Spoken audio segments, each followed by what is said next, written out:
Dottore Ragona, siamo oggi qui a Mussomelli per parlare del progetto ASPAS e quindi di questa innovazione. Di cosa si tratta? Sì, è un ulteriore appuntamento del progetto ASPAS di cui io mi onoro di essere capofila. È un progetto finanziato dalla Regione Sicilia con la misura 16.1 con fondi comunitari, verte sull'innovazione in agricoltura ma nello stesso tempo sulla diversificazione che le aziende agricole possono fare. Nel nostro progetto, dove ci sono partner dell'Università di Catania, il CREA in Bagheria, assieme a quello di Montanaso e alcuni partner privati, abbiamo provato, riuscendo, devo dire, oggi lo possiamo dire con ottimi risultati, alla coltivazione dell'asparago domestico in due campi sperimentali, uno nella fascia costiera, quindi con terreni sabbiosi, con una salinità dell'acqua molto alta, e un altro invece in collina con una natura di terreni diversi. Devo dire che in entrambi i casi abbiamo avuto e stiamo avendo degli ottimi risultati che consentono la possibilità agli imprenditori di diversificare in agricoltura, anche perché con i cambiamenti climatici, ahimè, i cambiamenti climatici impongono delle scelte culturali diverse. Quindi questo potrebbe essere un'occasione per i nostri imprenditori agricoli di diversificare con un prodotto che è naturale, con un prodotto a bassissimo o quasi niente impatto ambientale perché non si usano fitofarmaci, e con un prodotto che, devo dire, è veramente molto buono. Dottor Accardi, la siccità è un grosso problema per l'agricoltura. Assolutamente sì, e mai come quest'anno diciamo che la situazione è abbastanza critica e drammatica nelle nostre campagne, ma non solo nelle nostre campagne, si cominciano già a vedere difficoltà anche dal punto di vista dell'approvvigionamento idrico ai fini civili. Diciamo che quest'anno purtroppo è il culmine di alcuni di un 4-5 anni in cui piove sempre meno e sempre in maniera negativa, con quantitativi elevati in brevissimi periodi di tempo. Vediamo un attimino con il proseguo della stagione che cosa succederà. È chiaro che se la situazione dovesse continuare in questa direzione siamo messi veramente male. Speriamo che, come l'anno scorso, il mese di maggio venga piuttosto piovoso, anche se poi questo può causare ripercussioni negative sull'andamento di alcune fitopatie come la peronospora dei vigneti, delle muffe e quant'altro. Comunque, vediamo, stiamo registrando parecchie difficoltà nelle aziende nella realizzazione dei progetti che sono stati finanziati in questi anni, con continue richieste di proroghe, quindi difficoltà a chiudere la realizzazione dei progetti. In questo quadro si va a innescare anche quello che è l'odierno tema, cioè ad esempio i progetti di cooperazione, come la misura 16 che finanzia, diciamo, appunto dei progetti di cooperazione, che mette assieme tutta una serie di attori, dalle aziende agricole, dai singoli imprenditori, agli enti di ricerca, a istituzioni varie come università, CNR e quant'altro, per dei progetti pilota innovativi per l'agricoltura, come può essere l'introduzione e la coltivazione dell'aspargo nei nostri ambienti. Infatti oggi si parlerà quindi di innovazione in questo convegno.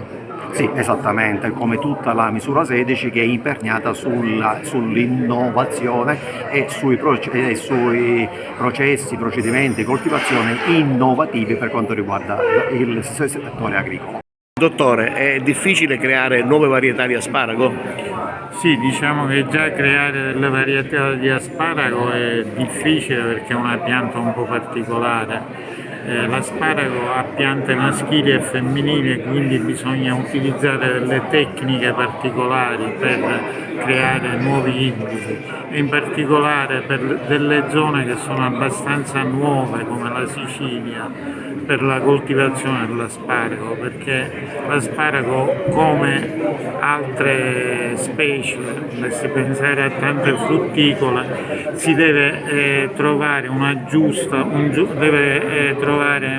adattamento con l'ambiente di coltivazione, e quindi bisogna ricorrere, ed è quello che stiamo provando a fare, a allargare la base genetica dell'asparago, incrociando anche con delle specie selvatiche per avere caratteristiche innovative. E lei pensa che qui possa attecchire questa nuova specie?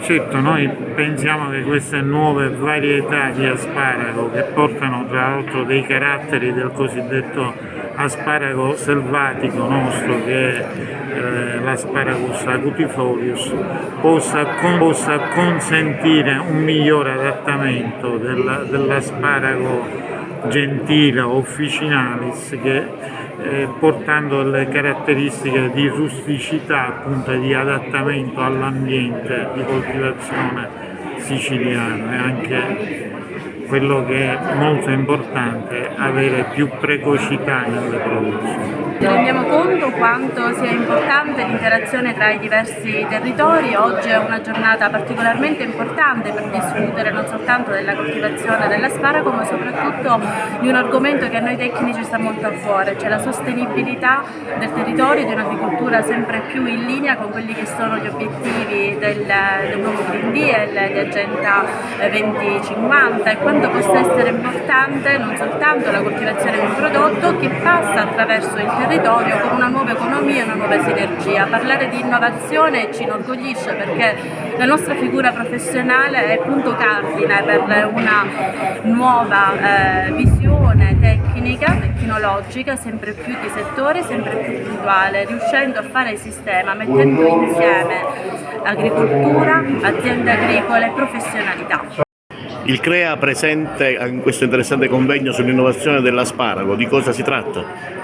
Sì, il CREA DC di Palermo è qui oggi presente per relazionare sulla nostra attività che abbiamo svolto nell'ambito del progetto ASPAS, per presentare, appunto, descrivere le nostre attività e i principali risultati che abbiamo ottenuto per quanto riguarda l'innovazione varietale e culturale di asparago siciliano sostenibile e di successo. Le nostre prove si sono svolte presso una delle aziende partner del progetto ASPAS e hanno riguardato il confronto di ibridi sperimentali in 2 ambienti di coltivazione, tunnel e pienaria, e poi abbiamo provato anche 3 tipologie di pacciamatura, ossia il terreno non pacciamato, quello pacciamato con telo di plastica nero e quello con paglia. Ci siamo anche occupati di caratterizzazione biochimica dei turioni di asparago che abbiamo raccolto in questa azienda durante la prova e che stiamo, appunto, caratterizzando attraverso le analisi per determinare il contenuto in metaboliti secondari. Dottore, quali sono stati gli obiettivi economici del progetto ASPAS? Sotto l'aspetto agronomico il progetto ASPAS ha affrontato tutta una serie di problematiche tecniche con l'obiettivo ultimo di migliorare la competitività economica e la sostenibilità della cultura dell'asparago, cultura che è molto interessante da un punto di vista agronomico ed economico, ma presenta chiaramente delle criticità che si possono migliorare, appunto, al fine di rendere ancora più redditizia questa cultura molto interessante.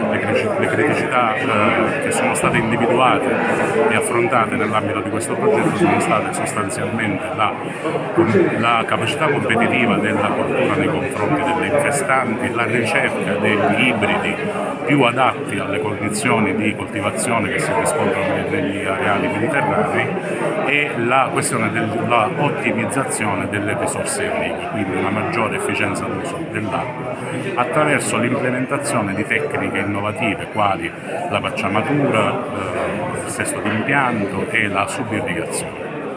Nigro, la misura 16.1 abbraccia anche questo convegno, quindi, giusto? Certamente, oggi si celebra uno dei momenti che la misura ha consentito con la ricerca e l'innovazione. I dati che emergono saranno spiegati da docenti universitari e da quanti hanno lavorato in questa direzione. Ritengo la misura molto importante e conoscere ulteriormente quelli che sono gli elementi del risparmio idrico con la cultura in questione, nel caso in specie l'asparago, ci aiuta sicuramente a mettere in campo elementi che per il futuro potranno essere propositivi. L'ordine partecipa, in questo caso quello di Caltanissetta, ma ci sono anche altre presenze, compreso il presidente dell'ordine di Agrigento. È presente perché crede in questa iniziativa e a sostegno di tutti questi progetti assieme all'università, e non faremo mancare mai la nostra solidarietà e il nostro contributo.